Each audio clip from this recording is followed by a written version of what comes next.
ओम नमो भगवते वासुदेवाय नमः। सिया राम चैनल में आपका स्वागत है। आज सुनाएंगे आपको सबरी माँ की कथा। सबरी जी का जन्म एक अधम जाति में हुआ। वो धीरे धीरे बड़ी होने लगी तो पंडित जी आए और पंडित जी ने उनका हाथ देखा, कहा आपकी बेटी सन्यासी बन सकती है। तब तो उनको पिताजी को चिंता हो गई। उनके पिताजी ने उनका रिश्ता पक्का कर दिया। जब रिश्ता पक्का हो गया तो जानवरों को बारात की स्वागत के लिए इकट्ठा करने लगे।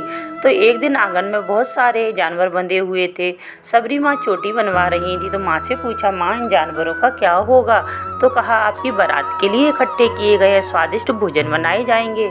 अब तो सबरी माँ को चिंता हो गई। सबरी माँ उन जानवरों की जान बचाने के लिए रात में निकल गई और ऋषिमुख पर्वत पर पहुंची। वहाँ मतंग ऋषि का आश्रम था, वहीं छुपके से रहने लगी और सवेरे उठ के ब्रह्म मुहूर्त में उनका रास्ता साफ कर देती।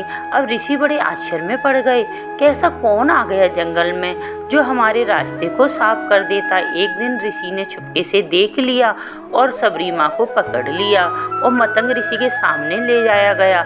मतंग ऋषि ने उनका परिचय पूछा। उन्होंने कहा, मैं अधम जाति में जन्मी हूँ, मेरा नाम सबरी है। तो सभी ऋषि घृणा करने लगे, पर मतंग ऋषि ने उनके भाव को जानकर उनको अपनी बेटी बनाकर आश्रम में रख लिया। अब तो सबरी माँ आश्रम में रहने लगी, सारे आश्रम के काम कर दिया करती। अब मतंग ऋषि की सेवा करती। मतंग ऋषि बूढ़े हो गए। अब कहा, बेटी हमें जाना पड़ेगा।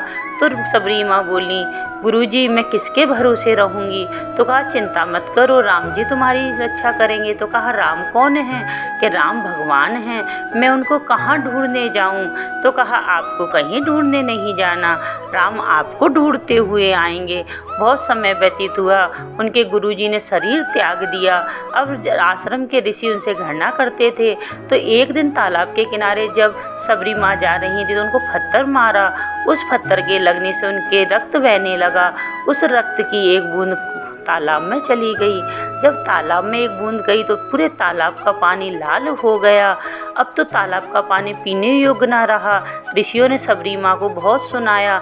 सबरी माँ तो शांत थी, वो तो शांत ही रही। ऋषियों ने बहुत जतन किया पर जल का साफ नहीं हुआ। एक दिन राम आए। राम को देखकर ऋषि वह सब चरणों में गिर गए और कहा, प्रभु हम जल के लिए बड़े परेशान होते हैं, दूर जाना पड़ता है। ये तालाब इस पापनी ने गंदा कर दिया है, इसे साफ कर दीजिए। प्रभु भी सांसारिक लीला दिखाते हुए उस तालाब को साफ करने लगे, पर वो साफ नहीं हुआ। तब राम ने पूरी घटना पूछी तो ऋषियों ने सारी घटना बताई। तो कहा, आपके वाक्यों ने, आपके कर्तव्य ने ही ये तालाब को गंदा किया है।